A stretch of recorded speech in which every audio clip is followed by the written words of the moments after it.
and we can be cool like everybody else. We'll do a wave. Woot woot. Living large. I have set up a nice little area here with some stuff for building and wanted to go over some of the building tips that I have learned from playing on official servers as to what works, what doesn't work, also how to make your building as strong as possible for the PvP side of the game. Now, a lot of people build their walls up and they put these fences on. I'm hoping and praying it's going to stop people from climbing over. Unfortunately, this is sandstone. This is tier 1. Sandstone doesn't stop anybody from climbing over, unfortunately. Insulated wood, again, same problem. You can still climb right up and over it. This is the stone brick. This is the tier 2 stone structure. Again, same thing. Now, when you get up to tier 3, they have these fancy spike fences. Okay, they're just the reinforced fences, whether it be the black ice reinforced or the stone reinforced. When you go to climb over them, though, they do damage, so therefore it prevents people from physically climbing over them. Okay, same thing with this one over here. So it'll stop them from climbing up and over the structure. Now, you can have a wall like this for your main structure, for around your base, whatever it is. Or I see a lot of people doing the foundation stacking, where you stack one foundation on top of another foundation. Now, a nice part to doing this is you can place spike walls on top of any of the foundations at any point. We can stack another foundation up, put another spike wall there. It doesn't block the spike wall from going up, whereas if you do a foundation and then a couple walls, you're limited to only being able to place the spikes at the top of the walls. So if you have multiple levels that you're building on for your wall, you know, it's uneven ground, whatever, doing the foundation wall all the way around is probably the better way to go, to be able to still have the spikes at whatever level you need them at while going into the wall. Now, something I see a lot of people do, and they usually learn their mistake really quickly, is a window. If you're playing anything, PvP, PvE, doesn't matter, do not have anything next to your window. So this is a typical setup of a base. You got your workbench here. There's a window, so that way, you know, when you got your slave, he can imagine he was free, you know, whatever. When you go and you're going to raid a base, you can climb up the side of this and access this carpenter's bench through the window. Now, I have full access to everything in here, including if there was a thrall in the thrall spot, I could steal that thrall, and now that thrall is mine and no longer yours. Thanks. I appreciate the thrall. Now, another thing is, if you have your spike walls set up, okay, but you want to look cool and you want to have a trophy head, you gotta watch it, because trophy heads give people stuff to stand on. Well, I placed it a little too high. I think you get the point. Place it a little bit lower. It gives people a spot to stand on. So now here I am. Now I can stand on this, and if you have a lower section of your base, I can try jumping in. I can try throwing grease orbs. I can throw fire orbs, gas orbs, whatever I need to throw from the top of that trophy head, while not even having to worry about the spikes at the top. So just another little pointer, your trophy heads, keep them inside if you're playing PvP to prevent them from being used as a landing platform for whoever is trying to get into your base. These big gates, I think they're pretty cool. We had one on our first build of our base, but I learned real quick.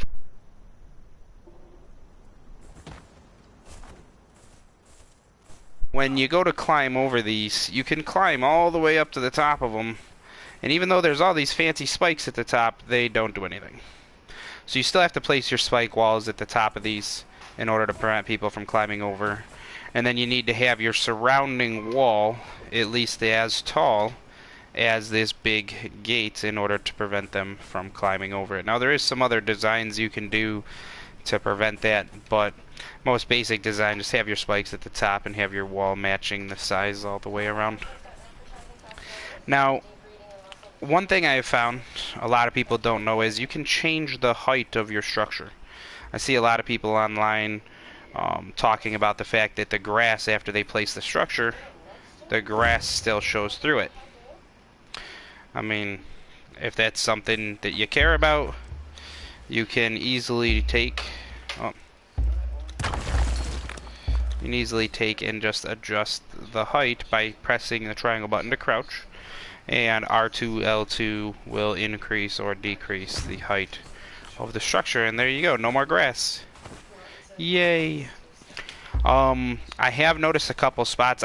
Right now I'm building this on top of the ridge next to Set City. Okay, this is Set City down below us. There is a couple of spots on this ridge that I have noticed where you can place a foundation and sometimes it'll actually suck the foundation away, like it'll just disappear. I don't know why. I think it's because maybe it's too close to the city itself. But it does prevent it from placing on official servers, at least. In single player, it doesn't seem to matter, but that's single player. On official servers, if you are too close to a city, it will consume the structure. It'll take the structure out of your inventory, but it won't place the structure there. It'll not be there at all. So be careful with that. I've wasted many structures from placing them too close, and that kind of sucks. Now, a lot of people build their bases, you know, usual base. You've got your foundation, you've got your wall. Okay, cool. Now, you can layer this. A lot of people like to layer. It doesn't want to let me layer.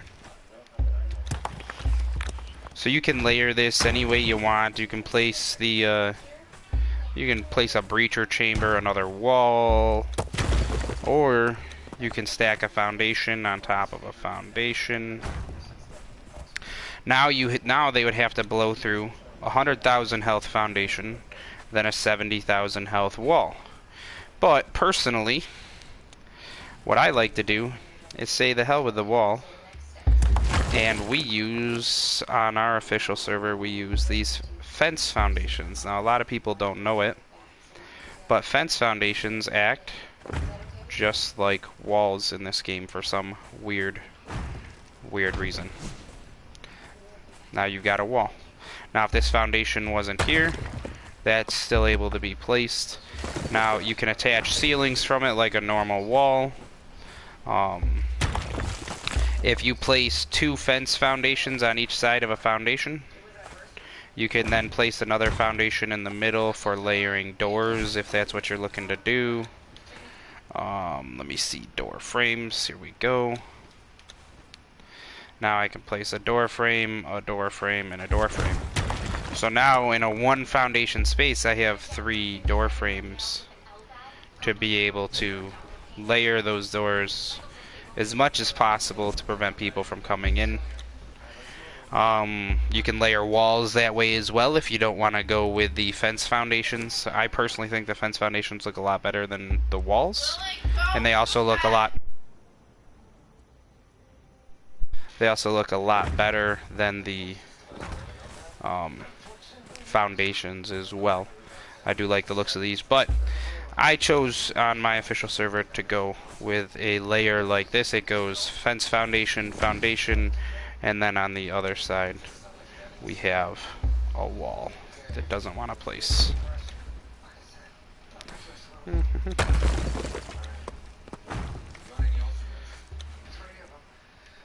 Some of the building gets a little funky sometimes. There you go.